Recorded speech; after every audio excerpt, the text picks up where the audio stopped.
You'll hear a little. Good evening, and thank you so much for joining me for this webinar on job search karma, and it is what we've called it, right? Job search karma, help to be helped. And we're going to be talking about, the principle of karma and what it is, and kind of how it in some ways relates to parts of the job search. And so I'll be taking you through several slides to talk about this. And I just hope that it's a very relaxing conversation, and one that's helpful for you, whether you are doing a job search right now, or maybe you're just looking at your career and where you want to maybe go within the same organization or just in life in general. You could be questioning things or doing a job search or career search, but really this is going to focus on the concept of, helping to be helped. And I'll explain to you what that means when we get started. So thank you for joining us. So let's go ahead and take the leap and dive in here. First of all, what is karma? I'd love to brainstorm some ideas with you. If you have an idea of how you would define karma, there's many ways to define it. Just drop those in the chat box, or feel free to unmute yourself, and I'm more than happy to definitely call on you that way as well. So how would you define the concept of karma? Great, Hannah, what you put out into the universe will give the same back. That is spot on. I love that. Thank you, Hannah. Yes, if you put goodness out there and positivity and helping people, all of those kinds of things, the universe, the principle of karma would say that then that's what's going to come back at you. So you kind of get what you give, right? So Karen adds your contribution to the universe. Yep, coming back to you. Exactly. So what you put out there. They're both great, Karen. I think one definition is as great as the other there. So, but speaking on that same kind of concept, right? So I love this little, welcome to karma. There are no menus. You will get served what you deserve. So that kind of concept, right? If you've put goodness out there, you'll get good things. If you've put the opposite out there, don't expect the good things, by nature of, by the principle of karma. So one way to describe it, one definition would be, karma, it is technically a spiritual principle, right?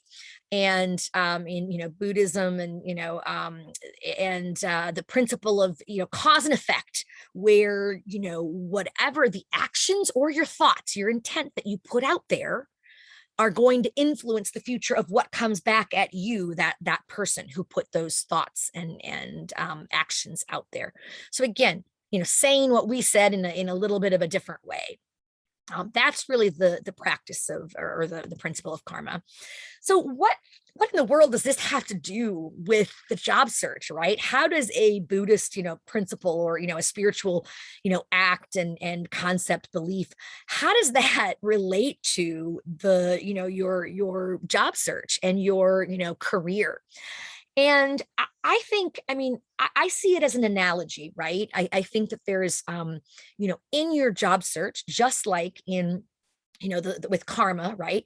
You're going to really reap what you sow. So the more effort and, you put into a job search, the more you're going to, chances are, get positive feedback, i.e. maybe get hired or get a job that you really want, things like that, right? But now, by this, I don't mean that you should just simply put out 25 resumes each day, every day, just throw them out there. And the more I put out there, the more I'm going to get back, because that's not what I'm talking about here.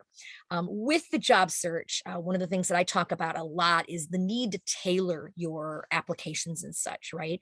So you really want to make sure that you take, that job that maybe, you applied for that was closest to what the job that you're now trying to make an application for and a resume for, and you tailor it to, from the old one. Maybe it's quite similar, but there's probably going to be some changes you're going to want to do to make it very, very tailored. So But what I mean with this being similar to karma, right, is, if you put out good quality work, and it's going to reflect positively on you and come back to you in the form of probably a better success in not only your job search, but your career, moving forward, your career trajectory, right? How many opportunities do you have to get promoted or, get another job at an amazing company or whatever, right? To work your way up if that's what you want. So that's kind of one of the contexts there, right? And, I talk about it as being kind of the boomerang effect, okay? The job search is because what you put out into the world is what comes back at you. So in that job search context, right, similar to karma, the better the quality of what you're putting out there and your connections that you're making, and you're going out and you're meeting people and all of that and doing those kinds of things that are positive steps in the right direction, chances are that's going to pay off.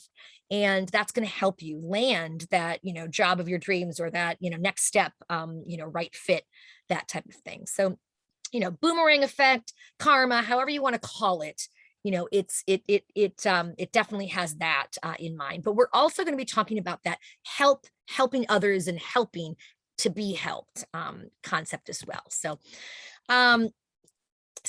how does that how does it relate, we were saying, to the job search, right? So the help others first is the concept that I really want to spend some time on here. When I say helping others first, like a lot of times people, when they're doing a job search, they know they need to talk to people. They need to network. And so they start networking, right? And that's good. And try to make connections and all of that. And they're asking for maybe informational interviews, and they're just, but it's all about them. Like, I need to do this. So help me, when you're putting it out there like that. And so a lot of times, sometimes people can get, I don't want to say offended, but maybe they're less likely to help you when you are either coming from a place of desperation, or where you're asking, I need help, I'm trying to find a new job. Can you talk to me? Like, that can be overwhelming to them, because it can make them feel like, oh my gosh, they're like leaning on me to find them a job. Like, I can't do that, right? Whereas that's not what you're really asking, but it's all in how you approach that. So the whole helping first concept, I see it as help when you can be of assistance to others, right? As well. Don't look at it as, I'm doing my job search, I need help, so I need to do networking, and it's me focused. Don't be me focused. Don't lose that. And most RPCVs, I would say, right, Peace Corps volunteers tend to be focused on others and helping. That's why you maybe went to Peace Corps. You wanted to help, you wanted to make a difference, those kinds of things. So many already have this naturally kind of built in, right?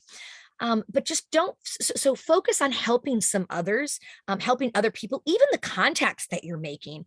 You don't have to right away ask for an informational interview. Maybe you meet them, and then at a conference, and then you're following up and you're like, hey, it was so great to meet you at the, XYZ conference last week. I'd love to connect professionally with you. And that's it. That's all you say. They have the context of where they met you, what it was. And so they're probably more likely to say, sure, and they'll click on that yes, right? And then, after they make that connection, maybe you remembered in your conversation with them, they were really passionate about whatever, monitoring and evaluation, let's say, that's just a passion area for them. And since the conference, you came across an article that would be probably of great interest to them. So, one thing you could do is actually offer that up and say, hey, I really enjoyed our conversation and loved learning more about your passion for monitoring and evaluation. Have you seen this new article that came out, the research on blah, blah, blah, blah? Thought you might enjoy it. That they're like, wow, A, they remembered what we talked about. B, how thoughtful of them to take a moment out of their day to actually forward this to me, knowing that I would probably like it. Like, that speaks volumes, right? That's not somebody coming from a place of desperation. They're taking time for you. They're like helping you in some way, right? And that's great. And then, they're thankful, and they're probably more likely to want to help you as well, right? So, certainly, later you might follow up and, and say, something like, hey, as again, great meeting you at the whatever conference. When I remember when I was talking to you there, you mentioned a little bit more about, or you mentioned you were working in blah, blah, blah, or had a background with this company or whatever it is, right? And as I'm exploring opportunities now, just after getting my graduate degree, I'm really looking to get a little more information on this particular company. And I'd love to speak with somebody who's worked there, who might have some insight into, their kind of organizational culture, that type of thing. Might you have 15, 20 minutes of your time at your convenience to chat with me about your own experience? Super easy, right? That goes a long way, because it's like, oh, wow, he wants to speak with me. He wants to hear about my experience, right? It's easy. There's no prep work. It's talking about my experience and me, right? So that can go over very well. And, it doesn't paint you as this like desperate person, I need a job now, that kind of thing. Sometimes you might even say, I'm researching opportunities in the area. I'm exploring possible, moves within the area, however you want to phrase it, right? You don't have to, I probably wouldn't say I need a job, I'm looking for a job. I would kind of, phrase it, as, a little more, less desperate, right? So that can be really helpful. So whether it's advice or support that maybe you're, sharing to people who might end up being, a contact for you, somebody who does an informational interview, or dare I say, even a mentor, right? That goes that whole concept of we can all help each other. And I like the graphic that I have in here. It's just really, it's all about, right, helping others and being helped. And I've seen one graphic that has like the hand inside, the fingers inside, when they're reaching out, kind of talking about that duality, right? It's give and take, and it's helping each other, and that's great. But when you do help, one thing that's really important as well is you need to do it from a space of helping to be helpful, right?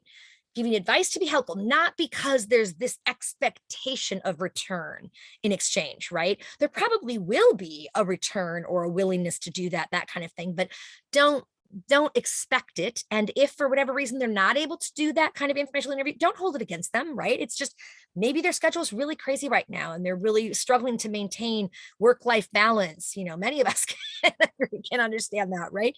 They may not have that time right then, but it doesn't mean that they're rejecting you, right? So so just, it could even be, maybe you're doing referrals, like there's somebody that, you learn about what they're doing. It's like, oh, I know somebody who works in that area at the University of Pennsylvania. If you'd like, I'd be happy to connect you to them. So it's those kinds of things, right? And just giving to give, not with that expectation of return. Okay. Any other ways that you can think that you can either drop in the chat box or just unmute yourself and share, how might, or when you think about your own experience, how maybe have you helped when you've been networking, you've actually helped someone who ends up helping you, network too, but it's been that symbiotic, relationship. Any thoughts on that? Anyone? Can you think of any? You can dump it in the chat box or just unmute yourself. I think my example is pretty easy. I'm an extension agent, so a lot of times helping a farmer will help me out because I can get information from him about, what type of production he's doing, what's working, what's not working, and how, the fields are doing at that time of year. Oh, that's great. Thank you, Richard. Thank you so much for sharing. That's an excellent example. And it could be related to your job or something absolutely not job related. It's where you might be giving of that. So great. That's a great example. There's so many ways we can give, right? And help others and do so with just that spirit of, helping to help.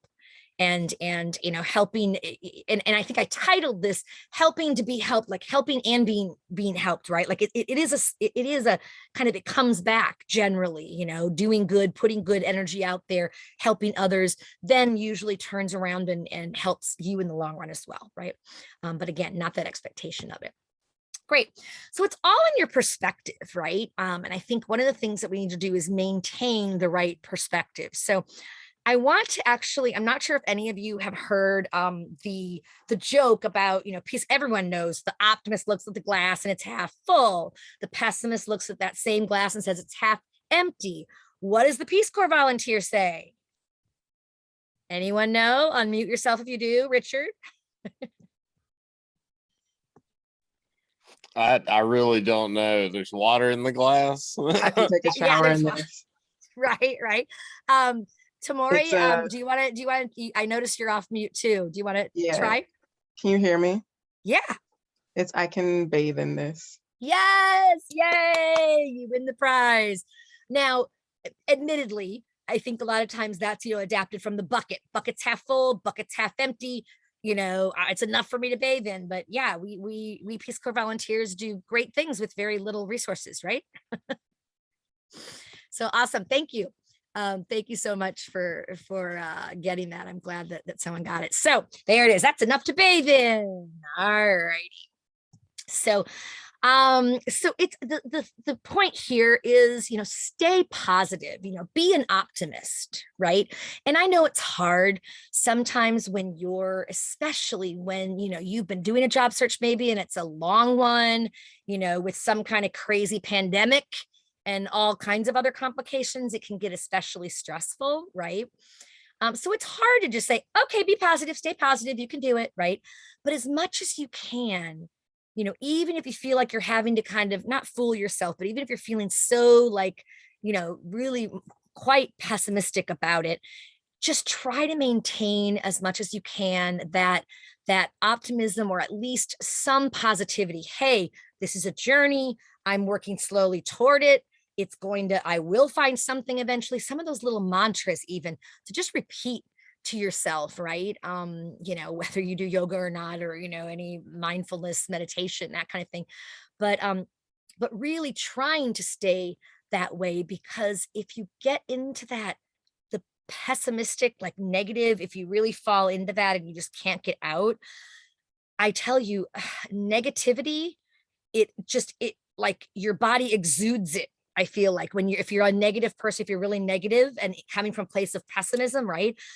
It's not going to help you get that job to get you out of the situation that you're in. If anything, it's going to make you stay in it longer, right? Because people can really, like when you're being, when that's coming across, that negativity or pessimistic impression, nobody wants to hire that. What they're looking for is somebody who's going to be a positive team player, who's going to be resilient, be all those things. And the truth of the matter is, I would say RPCVs, more than any other population, I would say in general, tend to be more on the optimistic end.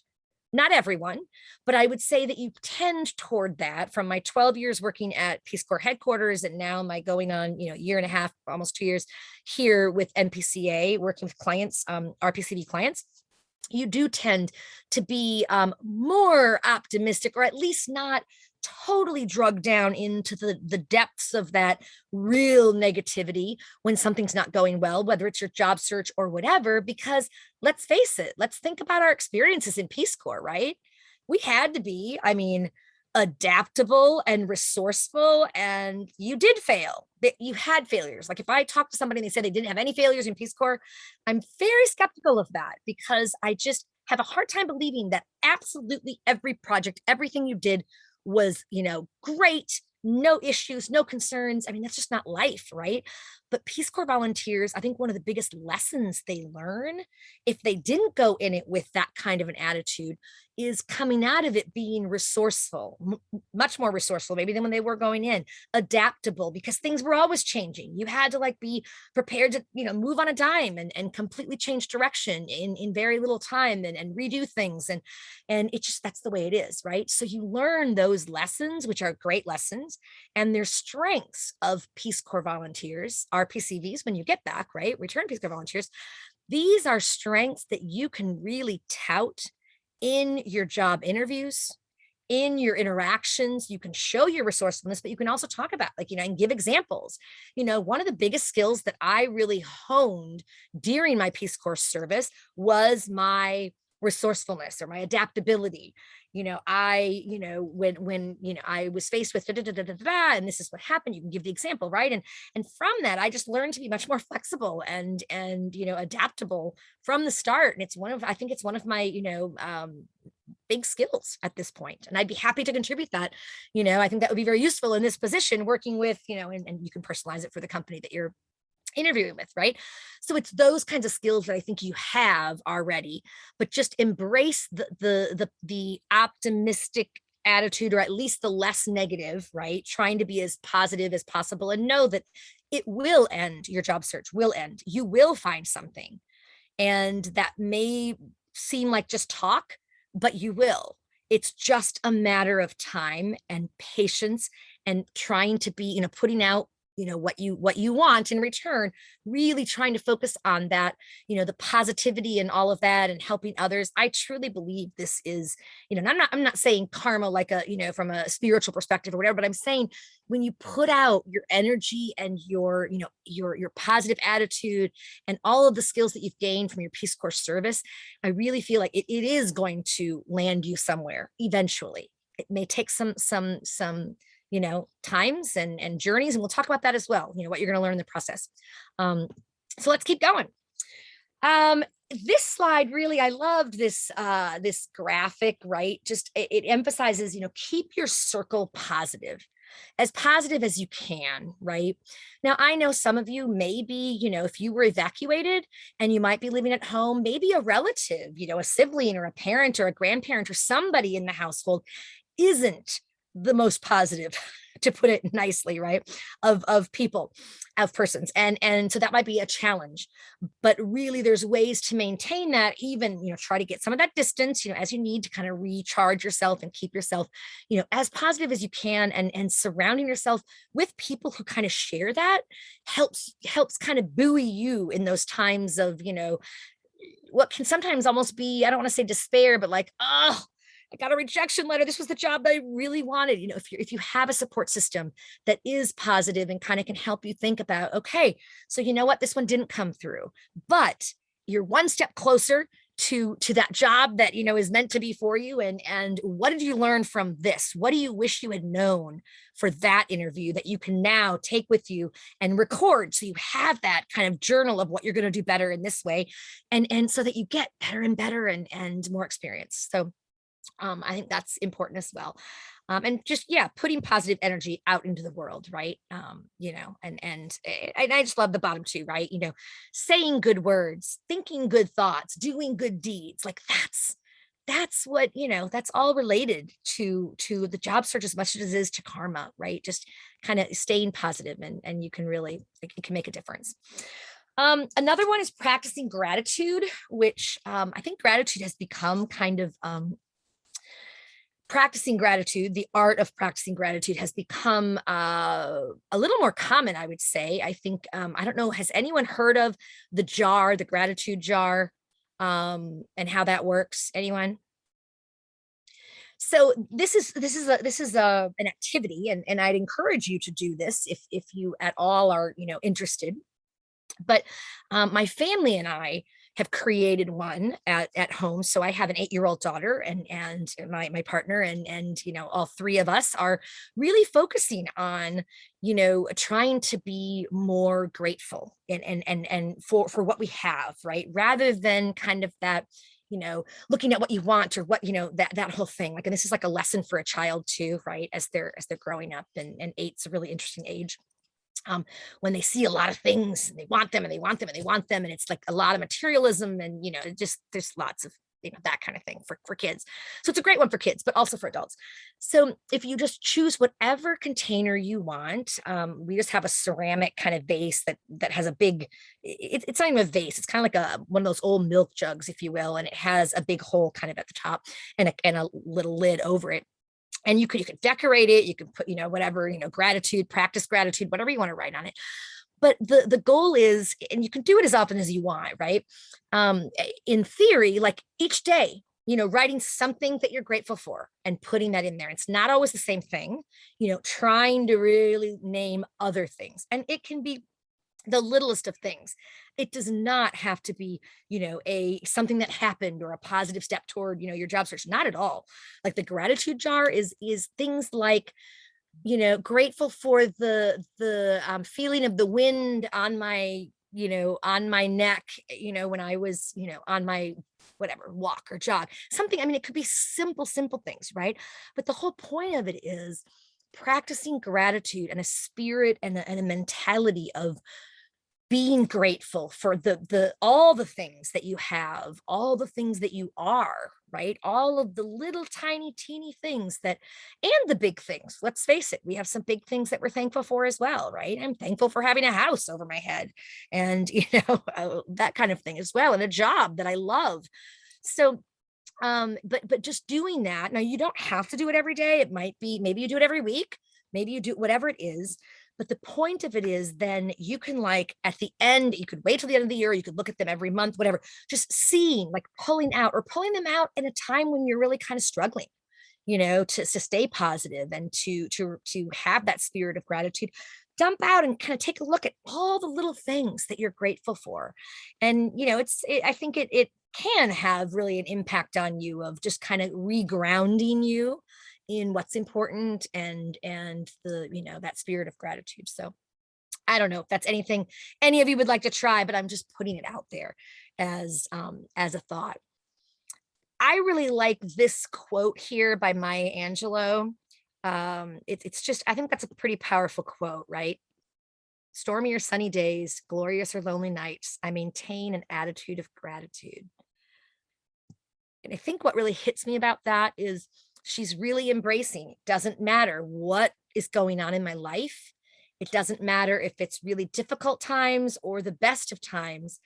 I maintain this commitment to this attitude of being thankful, of gratitude, of being thankful for what I do have, and thankful for the lessons learned. And we're going to talk a little more about, lessons here in a moment too. But any questions or comments that people have at this point before we continue on?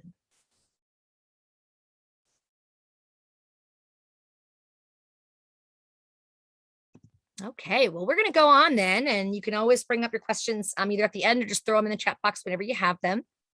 Oh, I love misery loves company. Yes, don't indulge in this tempting phrase. Yeah, that's great, Hannah. Thank you. That's awesome.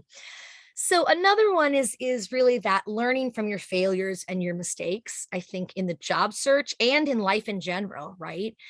We all fail, right? And I was saying that earlier. I don't really believe anyone if they said they have no failures in their, Peace Corps service, that kind of thing. I feel like we all fail. And the challenge is, I think, embracing failure, because nobody likes to fail. I don't like to fail, right? But if you can bring your mind to kind of come to that, okay, let's embrace what we're learning from it, right? What are the lessons that this failure or this mistake has taught me? And how can I go forward and maybe prevent that from happening in the future, right? So I really like this graphic, right? Fail, first attempt in learning. I think that's brilliant. Isn't that a much more positive way to say it? It was my first attempt in learning, as opposed to I failed, right?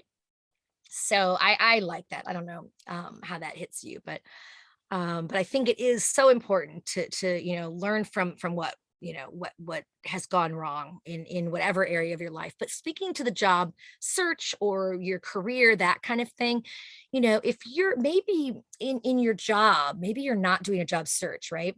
But you're in your job and, you have you fail as a team in something, looking back and ideally working with the team to say, hey, let's go back and look at what happened. What did we, if you can, but sometimes you can, sometimes you can't with the team. But for you to at least look at, okay, what was the failure? Why did it happen? And instead of trying to point the fingers, because that's what I think happens when there's group things. It's like, well, it's because, Dan didn't turn in this, or it's because, Susan didn't, there's instantly the mind kind of goes to that. I think in general, especially, when you fail, because you're, it's like, it's not an attack on you, but you feel like it's, it's saying something bad on you if you failed, when the reality is it's not. Failure is part of learning. It's part of the learning process. And if we can take out what we learned from that failure and apply it to that next time, well, then we're going to be one step up and maybe not fail the next time, or at least do a better job. And we're working toward, doing a much better job. So it's all, part of life is what I say, but try not to, try not to own it too much either. I think a lot of times, people are like, oh, it was all my fault. I should have done this. I could have done this. And they're like, they end up shooting on themselves for a long time. And that's not healthy either, right? Should have done this, should have done that. Oh, I failed, like all of that. Look at what you learned and focus on what you learned from it. So great. Let's go to the next one here. This is really celebrating the small steps. And I like this. I really like the graphic here. Don't wait until you've reached your goal to be proud of yourself. Be proud of every step you take toward reaching that goal. I like that because it really backs up what I'm saying here with like celebrating the small steps, right? And it's a, it's a process. The job search is a journey. It's as much of a journey as it is the destination. Your career is certainly that, right? You learn along the way and you hopefully are working toward and getting jobs that maybe are more and more in line with what you want to do or not. You might start in a totally different direction and have a career trajectory thinking you're going to go into ABC and you have it all mapped out, and life doesn't work that way for whatever reason. Maybe you decide you don't want to be in that anymore. You want to like exit stage left and go to the Peace Corps and do something completely different, get out of, maybe it's the corporate world, not that the corporate world is bad because there's some very good corporations out there, but maybe you just weren't feeling fulfilled in what you were, doing. And you're really, really wanting to have more of that kind of, fulfillment and such. And so, it could be that, or it could be your job search that you're like, oh my gosh, I'm graduating with my master's and I don't have a job yet. And this is so stressful and I need to have da, da, da, da, da. And it is, but it's, then you need to really break that into the small steps, right? And start small. I always say baby steps, right? Don't like come, like I've counseled, people who come and we've had our, one-on-one and stuff. And they're like, okay, well, what's your goal going to be? I'm going to put 10 resumes out each day. Like I was saying earlier, no, you don't want it. That's the number game of just like throwing pasta on the wall, throwing them up on the wall and hoping that it sticks, right? Something will stick, something will come through. Surely if I do, it's a numbers game. But rather, really take a little more time looking at what do you want, because you're going to do much better at a job that you're liking, that you want, that you see as, in tune with, your values and all of that. And so taking some time to really explore a little bit more of like maybe some different careers even, or some different jobs or different avenues through informational interviews, or as I call them, career chats, right? Getting more insight in that, doing research, obviously online, there's a ton online you could do to kind of find what might be some more interesting, applications of your master's and things like that. And not letting yourself be totally hands tied, I should say, in one direction, right? Because you can oftentimes apply a master's in so many different ways. And in many ways, it doesn't, for a lot of jobs, not all, but a lot of jobs, it doesn't necessarily matter what your master's is in. It might be more master's required. Preference, whatever it could be, but there's not that like it has to be, right? There's always opportunities, but some things like maybe a public health one, they might require a master's in public health. So, but just finding what you want to do, right? And a little more and help along the way and helping others, being helped, like we've been talking about, right? And really, celebrating those, like this graphic says, right? Like this quote poster says, celebrate those small steps that you're making and work it even into your, some people are much more on like they want that schedule, or they might struggle with the schedule. So they might look at one of the external, the Pomodoro approach, that's the one with the tomato timer, but actually any timer will work, right? But where you set it for these short periods of time where you have the interrupted, work, and then you take a small break and you come back. There's lots of different time management things out there that can be applicable for the job search, right? That can help you stay focused on these baby steps and the celebrating the steps. Okay, when I do this, I'm going to take a walk around the lake. That might be your reward, right? Something where it's good for you too, but it gets you out, it gets you away from that screen, just looking at it. Instead of saying, okay, my job search is my full-time job, which they say, and I get that, but does it mean that you're going to be on the computer looking at this for 8 hours? No. you're going to be connecting with people. You're going to be hopefully finding other people to talk to and doing that kind of exploration. So all of those kinds of things. And then the job searchers, remember that it's a marathon, not a sprint. I love the whole, like, it's as many things in life are, right? It's not a sprint where you just, the fastest person, when, the more you can get things out, the faster you do it, you're going to get hired faster. It really is a process. And so embracing that process and the steps along the way that you can really build in those rewards for. Any comments on this slide or questions? I feel like I've been chatting here for a while. Anything that you want to bring up, maybe something that struck you from any of these slides, really, that you can relate to as either a struggle or maybe something you're striving to work toward? I see there's one comment. Let's see. No, great. I can relate to all of it. Great. I'm glad you can relate to it, Karen. Awesome. All right. Well, this is the time really that I just want to take for if there are any questions, because this is the end of the slide deck. So, it's not a long one to go through, but I really wanted to just be here if you have, questions on any of this, or maybe it's a challenge that you're experiencing in your own job search or career, as you're going through your career. We can take a few minutes to answer some of those questions. Happy to do that.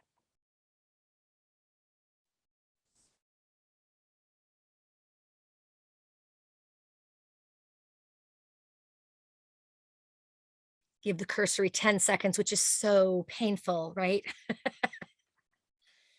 No, if there are any questions at all, and I can remain on too after I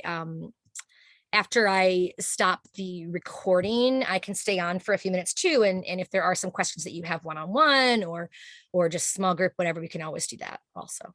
So great. Oh, I'm glad you found the reminders and inspiration helpful. Awesome. Thank you. Thank you for being here, Karen. You're always so good to have in the audience. I love your participation and really appreciate it.